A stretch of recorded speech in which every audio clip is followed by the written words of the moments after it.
প্রথমে নিয়েছি 200 গ্রাম কাঁচা টমেটো। আর কি করব চলো তাহলে দেখা যাক। সুপ্রিয় দর্শক, আসসালামু আলাইকুম, সবাইকে ওয়েলকাম। আর টমেটোগুলো ভালো করে ধুয়ে এই যে এই সাইজ করে কেটে নিয়েছি।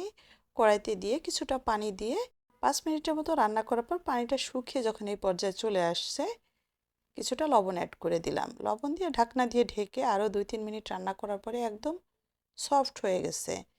এখন একটা স্প্যাচুলা দিয়ে এইভাবে করে থেতলে নিব, মানে যাতে নরম হয়ে যায়। হয়ে গেছে, তুলে নিলাম। সামান্য একটু তেল দিয়ে দিলাম 2 কোয়া রসুনও দিয়েছি, ভেজে তুলে নিলাম।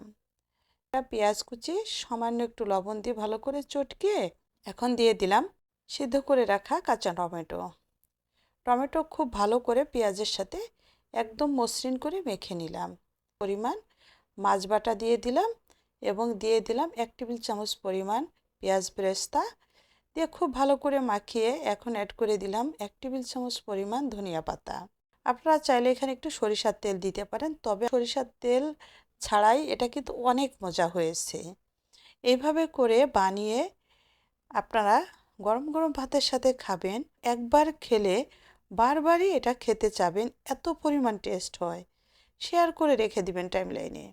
অবশ্যই বাসায় তৈরি করে ফ্যামিলিকে খাওয়াবেন। যারা নতুন, পেজটা ফলো করবেন, একটা লাইক এবং কমেন্টস করতে ভুলবেন না। সবাই